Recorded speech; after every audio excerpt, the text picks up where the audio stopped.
विद्यार्थी मित्रों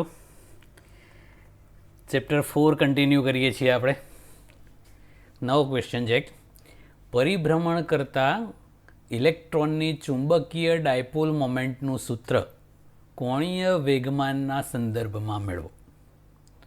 મિત્રો ઇલેક્ટ્રોન ન્યુક્લિયસની આસપાસ ભ્રમણ કરતો હોય તો વિદ્યુત ભાર ગતિ કરે એટલે વિદ્યુત પ્રવાહ રચાય અને ઓર્સ્ટેડના અવલોકન અનુસાર વિદ્યુત પ્રવાહ હોય ત્યાં આસપાસ ચુંબકીય ક્ષેત્ર હોય અને એ વર્તુળાકારે ફરતો હોય તો એક રિંગ બરાબર થાય એટલે એને પોતાની ચુંબકીય મોમેન્ટ હોય તો એનું સૂત્ર આપણે એના ઇલેક્ટ્રોનના કોણીય વેગમાનના સંદર્ભમાં મેળવવાનું છે।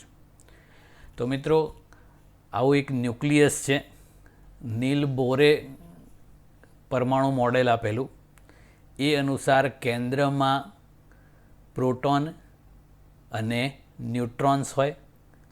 પ્રોટોન ધન વિદ્યુત ભારિત હોય। જો પરમાણુનો પરમાણુ ક્રમાંક Z હોય તો કેન્દ્રમાં Z જેટલા પ્રોટોન્સ હોય અને એનો એક પ્રોટોનનો વિદ્યુત ભાર +E હોય એટલે Z પ્રોટોનનો ZE હોય। આ રીતે કોઈ આર ત્રિજ્યાની કક્ષામાં ધારો કે ઇલેક્ટ્રોન આ રીતે વિષમ ગડી ભ્રમણ કરે છે એવું આપણે વિચારીએ તો ઇલેક્ટ્રોન ભ્રમણ કરે તો કેટલો પ્રવાહ રચાય તો વિદ્યુત પ્રવાહની વ્યાખ્યા પ્રમાણે I = Q/T। અહીંયા Q એટલે ઇલેક્ટ્રોનનો વિદ્યુત ભાર E અને એક પરિભ્રમણ માટે લાગતો સમય એટલે આવર્તકાળ લેવાય તો આટલો પ્રવાહ રચાય। હવે મિત્રો એ પ્રવાહથી કેટલું ચુંબકીય ક્ષેત્ર ઉત્પન્ન થાય એ કરવું છે આપણે। તો આ ઇલેક્ટ્રોનની સ્પર્શકની દિશામાં ઝડપ ધારો કે V હોય તો આપણને ખબર છે ઝડપ બરાબર અંતર ભાગ્યા સમય, તો સમય બરાબર અંતર ભાગ્યા ઝડપ થાય। એક પરિભ્રમણ લઈએ તો અંતર પરિઘ જેટલું હોય એટલે 2πr અને ભાગ્યા ઝડપ V। ઓકે, એટલે આ આવર્તકાળનું સૂત્ર થયું કહેવાય। એ આવર્તકાળની કિંમત આઈના સૂત્રમાં મૂકી દઈએ તો અહીંયા ટીની જગ્યાએ 2πr/V લખો એટલે V ઉપર જતો રહે એટલે I = EV/2πr જેટલો પ્રવાહ રચાય। ઓકે મિત્રો આપણે આગળ ચુંબકીય મોમેન્ટને M વડે દર્શાવેલી, અહીંયા એને મ્યુ વડે દર્શાવેલી છે, μL કીધું છે। તો મ્યુ = IA, એક પરિભ્રમણ જ આપણે લેવાનું છે। n આટા હોય તો NIA લેતા હતા એવું આ એક પરિભ્રમણ માટે IA। તો અહીંયા વર્તુળાકાર ગતિપથ છે, ક્ષેત્રફળ πr² થાય અને આઈની કિંમત આપણે બનાવી EV/2πr ઇન્ટુ ક્ષેત્રફળ πr² કરતો એટલે EVR/2 આ એની ચુંબકીય મોમેન્ટ અથવા મેગ્નેટિક મોમેન્ટ કહેવાય છે। ઓકે, હવે ઇલેક્ટ્રોનનું દળ ધારો કે ME છે, માસ ઓફ ઇલેક્ટ્રોન। તો આને ઉપર નીચે આ જે સૂત્ર આપણે બનાવ્યું એને ઉપર નીચે ME વડે ગુણીને ભાગી નાખીએ એટલે આ E પછી VR × ME/2 × ME એટલે ઉપર નીચે ME વડે ગુણ્યા તો આ E/2ME અચળ રાખીએ આમનામાં જ અને આ MEVR છે એને ઇલેક્ટ્રોનનું કોણીય વેગમાન કહેવાય છે। 11માં આપણે શીખેલા L = R×P, સદિશ L બરાબર સદિશ R ક્રોસ સદિશ P। ખાલી મૂલ્ય કરીએ તો RP sin θ। અહીંયા R અને P પરસ્પર લંબ છે એટલે sin 91 થશે અને P બરાબર MV મૂકી દો એટલે આ MVR થઈ જાય। ઇલેક્ટ્રોન માટે છે એટલે MEVR એવું કીધું છે। હવે એ મેગ્નેટિક મોમેન્ટની દિશા કઈ હોય એ પણ આપણે કરીએ છીએ। આ સૂત્રને આપણે સદિશ સ્વરૂપે રજૂ કરીએ તો કેવી રીતે થાય છે? તો આ ઇલેક્ટ્રોનની મેગ્નેટિક મોમેન્ટ સદિશ મ્યુએલ, E/2m એમનું એમ જ. આ સદિશ એલ સ્વરૂપે લખ્યું. માઇનસ નિશાની કેમ કરી છે? તો એ દિશા દર્શાવે છે. અહીંયા આપણે જોઈએ, મ્યુએલની દિશા છે એ આ ક્ષેત્રફળ સદિશની દિશામાં હોય. એ કેવી રીતે કરાય? તો આ પ્રવાહની દિશા આમ છે ને, ઇલેક્ટ્રોન આમ ભ્રમણ કરતો હોય વિષમઘડી, તો રૈવાજિક પ્રવાહ સમઘડી હોય આમ. તો આ દિશામાં જમણા હાથની આંગળીઓને વાળવાની. તો અંગૂઠો જે દિશા દર્શાવે એ ચુંબકીય ડાયપોલ મોમેન્ટની દિશા થાય. એટલે આ રૈવાજિક પ્રવાહની દિશામાં આંગળીઓ એટલે અંગૂઠાની દિશા મેગ્નેટિક મોમેન્ટની દિશામાં. અહીંયા જે લખ્યું છે ને એવું પુસ્તકના સમતલના એટલે પાનાના સમતલમાં અંદર તરફ, એટલે આમ થયું. હવે કોણીય વેગમાનની દિશા કઈ હોય? તો કોણીય વેગમાન સદિશ એલ = સદિશ આર ક્રોસ સદિશ પી હોય. તો આરની દિશા આમ છે, અને મિત્રો ઇલેક્ટ્રોન આમ ભ્રમણ કરતો હોય તો સ્પર્શકની દિશામાં એનો વેગ ને વેગમાન હોય. તો આર અને પીથી બનતા સમતલને લંબ આમ સ્ક્રૂ મૂકવાનો, એને આરથી પી તરફ ફેરવવાનો, તો સ્ક્રૂ આમ જાય. તો એ કોણીય વેગમાનની દિશા. તો મિત્રો ઇલેક્ટ્રોનના કિસ્સામાં કોણીય વેગમાન અને મેગ્નેટિક મોમેન્ટ એકબીજાની વિરુદ્ધ દિશામાં છે. તો એ માઇનસ નિશાની જે લખી છે એ સૂચવે છે કે આ બંને એકબીજાની વિરુદ્ધ દિશામાં છે. ઓકે, એટલે આ ન્યુક્લિયસની આસપાસ ભ્રમણ કરતા ઇલેક્ટ્રોન માટે મેગ્નેટિક મોમેન્ટનું સૂત્ર થયું. હવે જો ઇલેક્ટ્રોનના બદલે કોઈ ધન વિદ્યુતભાર હોત તો એ ધન વિદ્યુતભાર આમ ભ્રમણ કરતો હોય તો એનો રૈવાજિક પ્રવાહ પણ એમ જ હોત, અને એવું હોત તો ચુંબકીય ડાયપોલ મોમેન્ટ પણ આમ જ આવત. તો મ્યુએલની દિશા અને એલની દિશા એક જ હોત, તો અહીંયા પ્લસવાળું હોત. ઇલેક્ટ્રોનના કેસમાં ચુંબકીય ડાયપોલ મોમેન્ટ અને કોણીય વેગમાન પરસ્પર વિરુદ્ધ છે, એટલે માઇનસ નિશાની એની આવે છે.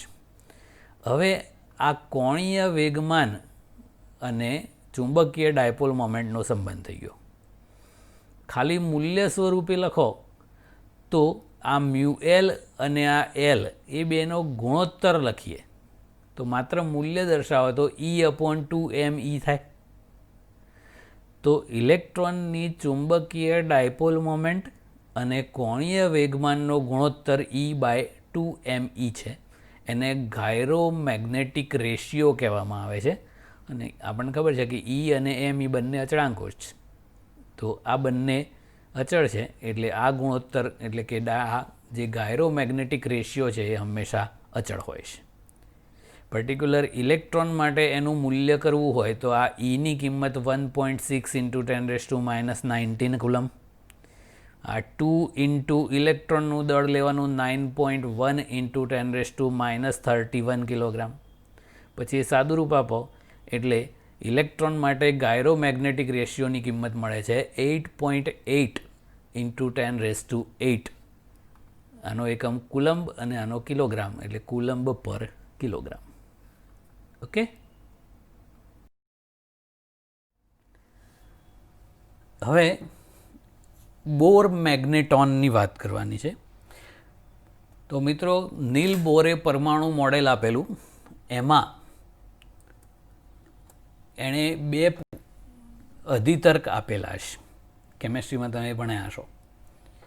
પહેલો અધિતર્ક એની કક્ષાઓ વિશેનો, અને બીજો અધિતર્ક છે એ ઇલેક્ટ્રોન માત્ર એવી જ કક્ષાઓમાં ભ્રમણ કરી શકે જેમાં ઇલેક્ટ્રોનનું કોણીય વેગમાન h/2πના પૂર્ણાંક ગુણાંકમાં હોય. તો આ ઇલેક્ટ્રોનનું કોણીય વેગમાન છે. આ n છે એ પૂર્ણાંક સંખ્યા છે 1 2 3 4, અને એને મુખ્ય ક્વોન્ટમ અંક કહેવામાં આવે છે. તો મિત્રો, સૌથી લઘુત્તમ કોણીય વેગમાન નેચરલી n બરાબર 1 ક્વોન્ટમ નંબરવાળી એટલે પહેલી કક્ષા માટે હોય. તો અહીંયા n ઇક્વલ ટુ 1 મૂકી દેવાનું. આ h છે એ પ્લાન્ક અચળાંક છે, 6.625 ઇન્ટુ 10⁻⁻34 જૂલ ઇન્ટુ સેકન્ડ. તો ફર્સ્ટ કક્ષા માટે એને બોર રેડિયસ પણ કહે છે અથવા બોર કક્ષા. તો એ બોરની ક્વોન્ટમ શરત n ઇક્વલ ટુ 1 લઈએ તો કોણીય વેગમાન h/2π થાય. તો આપણે જે ચુંબકીય મોમેન્ટનું સૂત્ર કર્યું, ખાલી મૂલ્ય લખીએ છીએ, અહીંયા પેલું માઇનસ ને એવું નથી લખતા. તો μL equal to E/2me into L હતું. તો એ કોણીય વેગમાન Lનું લઘુત્તમ મૂલ્ય કેટલું થાય? તો n ઇક્વલ ટુ 1 કરો એટલે h/2π જેટલું થાય. તો આ E/2me ઇન્ટુ આ Lનું લઘુત્તમ મૂલ્ય h/2π એટલે આ EH/4πme થયું. તો આ ઇલેક્ટ્રોનની લઘુત્તમ ચુંબકીય ડાયપોલ મોમેન્ટ કહેવાય. અને એ બધી જાણીતી કિંમતો છે. E એટલે 1.6 ઇન્ટુ 10⁻⁹ h અને રફલી 6.63 લખ્યું છે ઇન્ટુ 10⁻34 4 પાઈ 3.14 અને E ઇલેક્ટ્રોનનું દળ છે 9.11 ઇન્ટુ 10⁻31. આ બધી કિંમતો મૂકીને સાદું રૂપ આપો એટલે આપણને જે જવાબ મળ્યો એ ઇલેક્ટ્રોનની લઘુત્તમ ચુંબકીય ડાયપોલ મોમેન્ટ થઈ. મ્યુ ઇક્વલ ટુ IA પરથી એનો એકમ કરેલો છે, I નો એમ્પિયર અને A નો મીટર સ્ક્વેર. તો આ જે લઘુત્તમ ચુંબકીય ડાયપોલ મોમેન્ટ ઇલેક્ટ્રોન માટે મળી ન્યુક્લિયસની આસપાસ ભ્રમણ કરતા પહેલી કક્ષાવાળા ઇલેક્ટ્રોનની, બસ એ જે અંક છે એને જ બોર મેગ્નેટોન કહેવામાં આવે છે. એટલે બોર મેગ્નેટોન એ બીજું કંઈ નહીં, એ ન્યુક્લિયસની આસપાસ પ્રથમ કક્ષામાં ભ્રમણ કરતા ઇલેક્ટ્રોનની લઘુત્તમ ચુંબકીય ડાયપોલ મોમેન્ટ છે. ઓકે મિત્રો, હવે એક સરસ સમજવા લાયક ટોપિક. આકૃતિ દોરીને ચલિત ગુચરાવાળા ગેલ્વેનોમીટરને જરૂરી સૂત્ર મેળવીને સમજાવો. ગેલ્વેનિયા નામના વૈજ્ઞાનિકે વિદ્યુત પ્રવાહની હાજરી જાણવા માટે જે રચના કરેલી છે એને ગેલ્વેનોમીટર કહેવાય છે. તો આ એની રચના છે. કયા સિદ્ધાંત પર કામ કરે છે એ? તો સમાન ચુંબકીય ક્ષેત્રમાં કોઈ વિદ્યુત પ્રવાહ ધારિત ગૂંચળાને લટકાવવામાં આવે તો આગળ કર્યું એ પ્રમાણે એની પર ટોર્ક લાગે. તો બરાબર IA ક્રોસ B અથવા IAB sin થીટા. n આંટાવાળું હોય તો NIAB sin થીટા. અને એ ટોર્કના લીધે ગૂંચળું ભ્રમણ કરે. તો આ એનો સિદ્ધાંત છે. એમાં આ જે ગૂંચળું છે કોઇલ એ ભ્રમણ કરતું હોય છે એટલા માટે એને મૂવિંગ કોઇલ ગેલ્વેનોમીટર કહેવાય છે. એની રચના કેવી હોય છે એ? તો આવા બે કાયમી ચુંબકો છે N અને S. તો આવા નળાકાર રાખવાનો ફાયદો શું છે કે એનાથી ચુંબકીય ક્ષેત્ર આવું ત્રિજ્યાવર્તી હોય, આમ એટલે બધી ક્ષેત્ર રેખાઓ સેન્ટરમાં થઈને જતી હોય એવું. શું કામ એવું કર્યું છે એની વાત પછી કરીએ છીએ. હવે એની વચ્ચે આવું એક બહુ જ પતલા તારના આંટાવાળું એક ગૂંચળું બે આધારો વચ્ચે લટકાવેલું કર્યું છે. કિલકિત કરેલું હોય એવું કહેવાય છે. એટલે ઇંગ્લિશમાં એને પિવોટેડ કહેવાય છે. તો આપણે કાચના દરવાજાઓ હોય છે એને મિજાગરા ના લગાવાય. તો ઉપર નીચે સપોર્ટ હોય છે અને એ સપોર્ટની આસપાસ એ કાચના દરવાજાઓ ભ્રમણ કરતા હોય છે. તો એ પિવોટેડ કહેવાય. એટલે કાચના દરવાજા છે એ આવા કિલકિત કરેલા છે એવું કહેવાય. એટલે આ જે ક્લિક લખ્યું છે એ એનો પિવોટ છે. ઓકે, એ ગૂંચળું છે એમાંથી પ્રવાહ પસાર કરો એટલે એની પર ટોર્ક લાગે અને ટોર્ક લાગે એટલે ભ્રમણ કરે. કેટલું ભ્રમણ કરે એ દર્શાવવા માટે અહીંયા એક દર્શક ચોંટાડેલો હોય એલ્યુમિનિયમનો પાતળો હલકો, અને એ ગૂંચળું જે છે એની અંદર એક નરમ લોખંડનો નળાકાર રાખેલો હોય. નરમ લોખંડના નળાકારનો ફાયદો શું થાય કે બધી જ ચુંબકીય ક્ષેત્ર રેખાઓ કમ્પલસરી અંદર થઈને જ જાય. એટલે જે જગ્યાએ ગૂંચળું લટકાવેલું છે ત્યાં ચુંબકીય ક્ષેત્ર એકદમ પ્રબળ અને ત્રિજ્યાવર્તી થઈ જાય એટલા માટે. એટલે ગેલ્વેનોમીટરમાં ત્રિજ્યાવર્તી ચુંબકીય ક્ષેત્ર ઉત્પન્ન કરવા માટે બે ઉપાયો કરેલા છે. પહેલો ઉપાય આવા નળાકાર ચુંબકો રાખ્યા, અને બીજું ગૂંચળાની મધ્યમાં ગૂંચળાને અડકે નહીં એ રીતે એક નરમ લોખંડનો નળાકાર રાખેલો છે. ઓકે, હવે ગૂંચળામાંથી વિદ્યુત પ્રવાહ પસાર કરો એટલે ટોર્ક લાગે. ટો બરાબર n આંટાવાળું છે એટલે NIAB sin થીટા થાય. તો મિત્રો અહીંયા થીટા એટલે ક્ષેત્રફળ સદિશ અને ચુંબકીય ક્ષેત્ર વચ્ચેનો ખૂણો.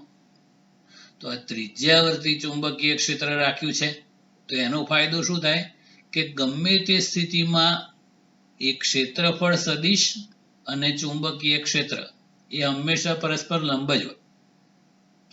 એટલે થીટા હંમેશા 90 અને સાઇન 90 હંમેશા 1 થાય. એટલે ગૂંચળા પર હંમેશા મહત્તમ ટોર્ક લાગે નાયાબ જેટલું, NIAB. બીજી રીતે યાદ રાખવું હોય તો બીના જેટલું, BINA. ઓકે, પણ જો આ એક જ ટોર્ક લાગે તો ગૂંચળું આમ ભ્રમણ કરીને સાઈડમાં જતું રહે, પતી ગયું, પાછું જ ના આવે ને. તો એને પાછું લાવવા માટે આ SP જે સ્પ્રિંગ છે એવી એક કમાન આકાર સ્પ્રિંગ રાખેલી હોય. તો એ જેવું ગૂંચળું ભ્રમણ કરે એટલે આ સ્પ્રિંગ કાં તો ઉકેલાય કાં તો ફિટ થાય. તો એની અંદર પુનઃ સ્થાપક ટોર્ક ઉત્પન્ન થાય. જે રીતે ખેંચવાની સ્પ્રિંગ હોય એમાં પુનઃ સ્થાપક બળ હતું ને F બરાબર -kx, એવું આ ભ્રમણવાળી જે સ્પ્રિંગ હોય કમાન આકાર એમાં પુનઃ સ્થાપક ટોર્ક ઉત્પન્ન થાય. આ બાહ્ય ટોર્ક જે પ્રવાહથી ઉત્પન્ન થયું એની વિરુદ્ધ. એ કોણાવર્તન ફાઈના સમપ્રમાણમાં હોય છે એટલે k ફાઈ જેટલું હોય. આ k ને સ્પ્રિંગનો બળ અચળાંક કહેવાય છે. પેલું ખેંચવાની સ્પ્રિંગમાં બળ અચળાંક હોય, ફોર્સ કોન્સ્ટન્ટ, એવો આમાં બળ અચળાંક હોય, ટોર્શનલ કોન્સ્ટન્ટ કહેવાય છે. એકમ બળ દીઠ ઉદ્ભવતું પુનઃસ્થાપક ટોર્ક, ટો અપોન ફાઈ. ઓકે, હવે આ ટોર્ક લાગે એ આમ લાગે અને આ ટોર્ક છે એ ગૂંચળાને આમ ફેરવે. તો જ્યારે બંને ટોર્ક સરખા થઈ જાય એટલે પરિણામી ટોર્ક 0 થઈ જાય, અને પરિણામી ટોર્ક 0 થઈ જાય એટલે આ જે ગૂંચળું છે એ કોઈ એક પોઝિશનમાં આવીને સ્થિર થઈ જાય. એટલે આ દર્શક પણ સ્થિર થઈ જાય. એટલે એણે કેટલું કોણાવર્તન કર્યું આપણે જાણી શકીએ. એટલે આ એની રચના છે. ઓકે મિત્રો, જ્યારે ગૂંચળું સમતોલનમાં હોય ત્યારે શું થાય તો પેલું કમાન આકાર સ્પ્રિંગને લીધે ઉદ્ભવતું પુનઃસ્થાપક ટોર્ક k ફાઈ અને વિદ્યુત પ્રવાહથી ગૂંચળામાં ઉદ્ભવતું ટોર્ક નાયાબ, આ બંને સમાન થઈ જાય. એટલે આ k ફાઈ બરાબર નાયાબ અથવા બીના માટે ફાઈ = NAB upon k into I થઈ જાય. તો મિત્રો આ કૌંસમાં છે એ બધું અચળ જ રહે. તો જેવો પ્રવાહ એવું કોણાવર્તન, એટલે ફાઈ ચલે છે I. એટલે વધારે પ્રવાહ પસાર થાય તો ગેલ્વેનોમીટરનો દર્શક વધારે આવર્તન બતાવે, ઓછો પ્રવાહ પસાર થાય તો ઓછું આવર્તન બતાવે, અને પ્રવાહ પસાર ના થાય તો આવર્તન ના બતાવે. એટલે આપણને વિદ્યુત પ્રવાહ પસાર થાય છે કે નહીં એનો આઈડિયા આવી જાય. પણ એ ગેલ્વેનોમીટરના ઉપયોગો શું છે એ પહેલાં કહીએ, અને પ્રવાહ માપવા માટે આ સાધન ઉપયોગી નથી કેમ એની વાત પછી કરશું. સૌથી પહેલાં તો ગેલ્વેનોમીટરનો ઉપયોગ છે વિદ્યુત પ્રવાહની હાજરી જાણવા માટે. આપણે ચેપ્ટર 3માં વિસ્ટન બ્રિજમાં અને પોટેન્શિયોમીટરમાં બધે ગેલ્વેનોમીટર જોડતા હતા. તો એ આવર્તન બતાવે છે, એનો મતલબ પ્રવાહ પસાર થાય છે, અને આવર્તન 0 થઈ જાય એટલે પ્રવાહ બંધ. કેટલું પ્રવાહ છે એનાથી ખબર પડે નહીં. તો વિદ્યુત પ્રવાહનું મૂલ્ય માપવું હોય તો આ ગેલ્વેનોમીટરમાં થોડાક ફેરફારો કરીને એમીટર બનાવવામાં આવે છે. તો એ એમીટર છે એ પ્રવાહ માપવા માટે ઉપયોગી છે. એ જ રીતે વિદ્યુત સ્થિતિમાનનો તફાવત, ઇંગ્લિશમાં વોલ્ટેજ કહીએ છીએ, ગુજરાતીમાં એને વીજ દબાણ પણ કહે છે. તો એના માટે વોલ્ટ મીટર જરૂરી છે. તો એ ગેલ્વેનોમીટરમાં ફેરફાર કરીને વોલ્ટ મીટર બનાવવાનું છે. આ બંને આપણે કરીએ છીએ. પછી તો આ ગેલ્વેનોમીટરના 3 ઉપયોગો છે: વિદ્યુત પ્રવાહની હાજરી દર્શાવવા, એમીટર બનાવવા અને વોલ્ટ મીટર બનાવવા. હવે એમીટર બનાવવાનું છે આપણે, તો એ શું છે? તો ગેલ્વેનોમીટરને એમીટર તરીકે વાપરતા ઉદ્ભવતી મુશ્કેલીઓ જણાવી એનું નિવારણ કરો અને શન્ટનું સૂત્ર મેળવો. ધ્યાન રાખજો મિત્રો. સૌથી પહેલાં તો ગેલ્વેનોમીટર છે એને સીધું એમીટર તરીકે, એટલે કે પ્રવાહ માપવા માટે પરિપથમાં ડાયરેક્ટ જોડાય નહીં. કેમ? પહેલું કારણ કે ગેલ્વેનોમીટર બહુ જ સંવેદનશીલ સાધન હોય છે. એમાંથી માઇક્રો એમ્પિયરના ક્રમનો પ્રવાહ, એટલે 10⁻⁻6 એમ્પિયર, બહુ જ સૂક્ષ્મ પ્રવાહ પસાર કરો તો પેલો જે દર્શક હતો એ આમ પૂરેપૂરો સ્કેલ બતાવી દે, અને જો વધારે પ્રવાહ પસાર કરો તો બળી જાય. એટલે મોટા પ્રવાહ હોય તો ગેલ્વેનોમીટરને નુકસાન કરી દે. એટલે એ સીધું ગેલ્વેનોમીટર છે એ પ્રવાહ માપવા માટે વપરાતું નથી. બીજું કારણ કે ગેલ્વેનોમીટર છે એ બહુ જ પતલા તારનું ગૂંચળું છે. તો એને ખુદનો અવરોધ હોય, સારો એવો હોય, તો એ ગેલ્વેનોમીટરનો અવરોધ કહેવાય છે RG. હવે કોઈપણ પરિપથમાં પ્રવાહ માપવા માટે ગેલ્વેનોમીટરને શ્રેણીમાં જોડીએ તો ગેલ્વેનોમીટરનો અવરોધ RG છે એ પરિપથના શ્રેણીમાં ઉમેરાય. એટલે પરિપથનો અવરોધ વધી જાય, અને અવરોધ વધી જાય એટલે પ્રવાહ ઘટી જાય. એટલે એ પ્રવાહ માપે ખરું, પણ ઓરિજિનલ ના માપે, ઘટેલો પ્રવાહ માપે. એ તો ચાલે નહીં. ધારો કે પરિપથના અવરોધ જેટલો ગેલ્વેનોમીટરનો અવરોધ હોય તો અવરોધ ડબલ થઈ જાય, તો પ્રવાહ અડધો થઈ જાય. તો એ તો ખોટું બતાવે. એટલે પ્રવાહ માપે તો ખોટો માપે, ના માપે તો બળી જાય. તો બે લોચા જ કહેવાય. એટલે એમાં કંઈક સોલ્યુશન લાવવું પડે. તો આ મુશ્કેલીનું નિવારણ શું છે એની વાત. તો મિત્રો, આપણે ગેલ્વેનોમીટરને સીધું એમીટર તરીકે વાપરીએ તો બે મુશ્કેલી નડે. એક, એનો ખુદનો જે અવરોધ છે એના લીધે પરિપથનો અવરોધ વધી જાય એટલે પ્રવાહ ઘટી જાય ને ઓછું મપાય. અને બીજું, એ ગેલ્વેનોમીટર બહુ જ સંવેદનશીલ હોય એટલે વધારે પ્રવાહ પસાર કરો તો બળી જાય. તો એનું નિવારણ શું છે એ. તો બંને મુશ્કેલીઓનું એક જ નિવારણ છે કે આ જે ગેલ્વેનોમીટર છે, RG બાજુમાં જોડેલો ના હોય, એનો ખુદનો અવરોધ છે એટલે આ બાજુમાં દર્શાવેલો છે, પણ એ પોતાનો ગેલ્વેનોમીટરનો ખુદનો અવરોધ છે. તો એ ગેલ્વેનોમીટર સાથે સમાંતરમાં એક અલ્પ મૂલ્યનો અવરોધ જોડવામાં આવે છે, જેને શન્ટ કહેવામાં આવે છે. ગેલ્વેનોમીટર સાથે સમાંતરમાં જોડવામાં આવતો અલ્પ મૂલ્યનો અવરોધ. આ વસ્તુ યાદ રાખવાની. કેવી રીતે જોડવાનો? તો સમાંતરમાં. કેવો જોડવાનો? તો લઘુ અવરોધ જોડવાનો, એકદમ નાના મૂલ્યનો. શું કહેવાય એને? તો શન્ટ કહેવાય. સમાંતરમાં અલ્પ મૂલ્યનો શન્ટ. ઇંગ્લિશમાં યાદ રાખવાનું, સ્મોલ શન્ટ સમાંતરમાં. એટલે ઇઝીલી યાદ રહે. ઓકે. તો ગેલ્વેનોમીટર સાથે સમાંતરમાં અલ્પ મૂલ્યનો આવો શન્ટ જોડી દીધો તો આખી જે રચના બની એને એમીટર કહેવાય છે. તો એવું પૂછે કે ગેલ્વેનોમીટરનું એમીટરમાં કેવી રીતે રૂપાંતર કરશો? તો ગેલ્વેનોમીટર સાથે સમાંતરમાં અલ્પ મૂલ્યનો અવરોધ એટલે કે શન્ટ જોડીને. તો પહેલાં ગેલ્વેનોમીટરનો અવરોધ RG હતો. હવે શન્ટ જોડ્યા પછી કેટલો થાય? તો તો અહીંયા આરજી અને આરએસ બંને એકબીજાને સમાંતર છે. તો એમીટરના અવરોધને આપણે આર એ કહી દઈએ, રેઝિસ્ટન્સ ઓફ એમીટર. તો સમાંતર જોડાણના સૂત્ર પ્રમાણે 1/RA equal to 1/RG plus 1/RS plus આ કરીને ઉલટાવી દો એટલે RA equal to RG into RS upon RG plus RS.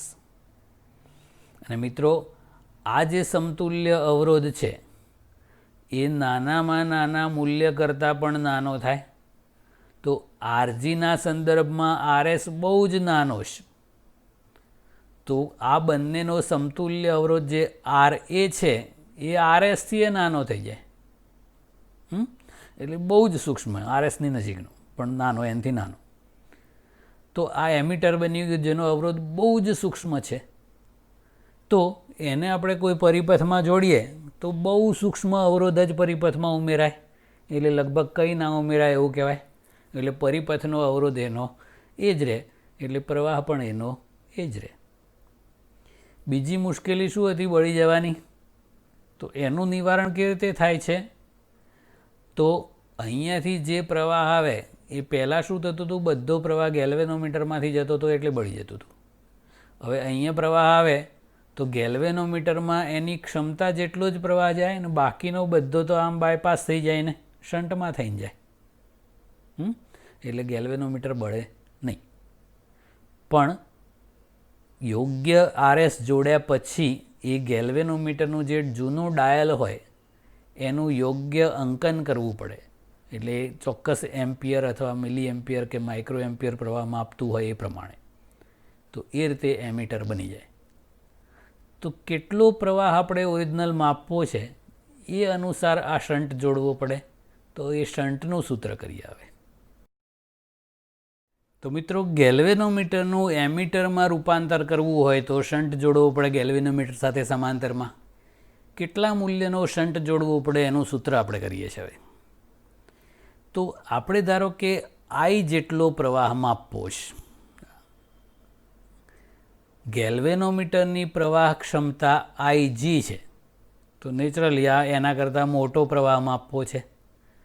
તો શન્ટ જોડ્યા વગર તો મપાય નહીં, નહીંતર બધો પ્રવાહ ગેલ્વેનોમીટરમાંથી જાય તો બળી જાય. તો સમાંતરમાં અલ્પ મૂલ્યનો શન્ટ RS જોડવો પડે.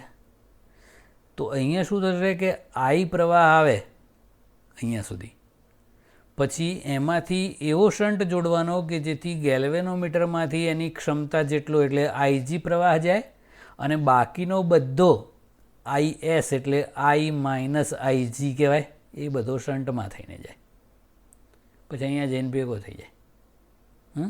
તો કેટલો શન્ટ જોઈએ એ? તો આ એક નેટવર્ક છે. આ એ છે, ત્યાં 3 વાહકો ભેગા થાય છે એટલે એને જંક્શન કહેવાય. નેટવર્કમાં જે બિંદુ આગળ 2 થી વધુ વાહકો ભેગા મળે એને જંક્શન કહેવાય. તો એ જંક્શન એ પાસે કિર્ચોફનો પહેલો નિયમ લખીએ આવતા બરાબર જતા. તો જંક્શન તરફ આવતા પ્રવાહો I ઇક્વલ ટુ જંક્શનથી દૂર જતા એટલે IG પ્લસ IS. ઓકે. હવે આ જે લૂપ બન્યું ABCDA, તો એ લૂપ માટે કિર્ચોફનો બીજો નિયમ લખીએ. તો અહીંયા પ્રવાહની જોડે જાઓ એટલે ખર્ચો એટલે માઇનસ પ્રવાહ ગુણ્યા અવરોધ એટલે IG/RG. પછી અહીંયા પ્રવાહ સામે મળ્યો એટલે પ્લસ IS ઇન્ટુ RS, પાછા આવી ગયા એટલે equal to 0, minus IG/RG plus IS/RS equal to 0. આમાંથી આપણે RSને કરતાં બનાવી દીધો, આને સામે લઈ ગયા એટલે પ્લસ થઈ ગયું અને IS નીચે લઈ ગયા. તો સમીકરણ 1 પરથી IS equal to I minus IG લખાય. તો આ શન્ટનું સૂત્ર થઈ ગયું IG/RG upon I minus IG. તો જેટલો પ્રવાહ આપણે માપવો હોય એ અનુસારનો શન્ટ જોડવાનો અને એ અનુસાર આ ગેલ્વેનોમીટરના કાપા જે હોય એનું અંકન પણ કરવું પડે. તો આ રીતે યોગ્ય અંકન કરી દો એટલે ગેલ્વેનોમીટરનું એમીટરમાં રૂપાંતર થઈ જાય. ઓકે.